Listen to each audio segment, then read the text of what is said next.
L'arrivée d'Internet et de nouveaux terminaux mobiles bouleverse nos comportements et l'on voit bien que cette télévision de rendez-vous est déjà un peu d'un autre temps. Nous sommes en train de vivre la grande transhumance de la télé vers la consommation en ligne de contenus télévisuels et vidéo. Nous allons tout droit vers un nouvel âge d'or de la télé. Nouvelles technologies, nouveaux écrans, nouveaux moyens d'accès au programme, mais aussi nouvelles narrations. Le public sera sans aucun doute le grand gagnant de la mutation numérique de la télé, mais non sans quelques défis à relever pour l'industrie. Voici 10 choses qui changent avec le numérique. Dans 10 ans, peut-être moins, nos enfants nous demanderont comment nous avons pu pendant des décennies attendre 20h45 pour regarder notre programme préféré, et uniquement sur un téléviseur en plus. Les acteurs traditionnels ont perdu la maîtrise du temps, mais aussi de l'espace, depuis que les contenus passent d'un écran à l'autre, d'un simple clic ou glissement de doigt. Le public a tout simplement pris le pouvoir. Il regarde désormais ses vidéos où il veut, quand il veut, de plus en plus en streaming, et le mobile est devenu le premier écran en temps passé.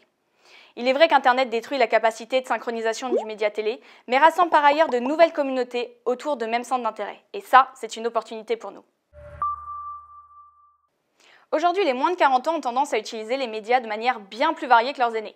Certes, ils utilisent toujours les médias de manière traditionnelle, mais en moins grande quantité. Pour le régulateur britannique, le fossé générationnel entre les jeunes et les moins jeunes se creuse. Même si les jeunes audiences ont toujours regardé moins la télévision que leurs aînés, leurs recherches montrent que la génération connectée regarde de moins en moins la télévision et qu'ils ne perdront pas cette habitude en prenant de l'âge. En gros, pour faire court, les jeunes ne reviendront pas. Avec un Internet omniprésent et l'essor du cloud, le public peut accéder à une infinité de contenus. Les médias traditionnels produisent aujourd'hui tous de la vidéo, et le public lui-même, qui a un smartphone dans la poche, devient un média qui peut émettre informations et contenus, y compris en direct, via de simples applications. L'enjeu pour nous médias, c'est plus tellement d'exister dans ce bruit, dans ce flux permanent, mais c'est d'être trouvé. Côté info, tout le monde se bat pour la même attention. La télé a perdu le monopole de la vidéo et le vieux partage. La radio annonce, la télé montre, la presse explique est en passe d'être remplacée. Désormais, la notification annonce, les réseaux sociaux montrent et la vidéo explique. Cela implique une nouvelle syntaxe, une nouvelle grammaire, mais les fondamentaux restent les mêmes. Dans ce nouvel écosystème, les journalistes doivent toujours enquêter, vérifier, hiérarchiser, expliquer. Seuls les outils changent. Nos concurrents ne sont plus les mêmes et il ne suffit plus de surveiller ses pairs. Un développeur, une poignée d'ingénieurs, une start-up agile sont tout autant des concurrents que ne le sont de grandes entreprises du web. Par exemple, Facebook et Google touchent désormais plus de jeunes que n'importe quelle chaîne du câble américain. Ces nouveaux acteurs sont à la fois des concurrents directs, qui diffusent et parfois même produisent des contenus, mais parce qu'ils sont devenus de véritables carrefours d'audience, ils ne peuvent être ignorés. Les médias doivent apprendre à gérer leurs relations avec ces frenemies, des concurrents mais un peu amis quand même, qui nous donnent de nouvelles capacités d'atteindre nos publics. Tout l'enjeu pour nous médias, c'est de trouver l'équilibre économique de ces nouveaux modes de diffusion. Comme la radio n'a pas tué la presse écrite ou la télé n'a pas enterré la radio, chaque nouveau média, chaque nouvelle plateforme s'additionne et se complète. La difficulté, c'est qu'ils sont créés tous les jours de nouvelles et qu'une fois identifiées celles qui fédèrent une communauté suffisamment large, il faut pouvoir les adresser. Difficulté supplémentaire, chaque plateforme a sa logique de consommation, un format plus ou moins imposé, voire un ton. Impossible donc de pousser un contenu sur toutes les plateformes sans l'avoir au préalable adapté. Le numérique permet un renouveau de la créativité et les expérimentations narratives se multiplient au sein des médias traditionnels. L'arrivée des médias expérientiels, de la vidéo 360 et de la réalité virtuelle nous pousse un peu plus chaque jour à nous réinventer. L'expérience est désormais au moins aussi importante que le seul contenu. Pour le dire autrement, la commodité est souvent préférée à la qualité. Aujourd'hui, l'utilisateur est remis au centre de l'attention. Une ergonomie mal pensée, un contenu trop lourd à charger ou tout simplement introuvable sont autant de raisons de perdre notre public, qui trouvera de quoi se contenter à quelques clics de notre offre, même si celle-ci est excellente.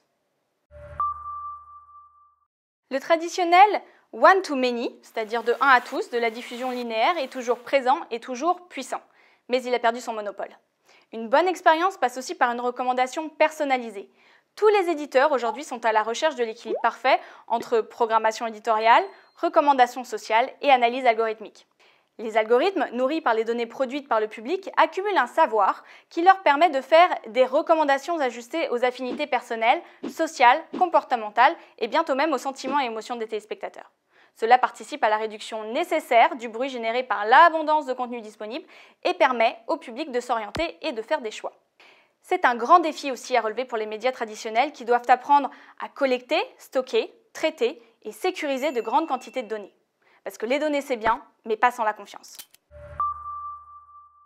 Le numérique permet de produire plus vite et pour moins cher, si bien que des contenus amateurs ou semi-professionnels peuvent aujourd'hui être d'excellente qualité et concurrencer les acteurs traditionnels sur leur propre terrain. Ces nouvelles manières de consommer les médias ont des conséquences sur le matériel et les logiciels traditionnellement utilisés par les diffuseurs, mais aussi sur les méthodes de travail.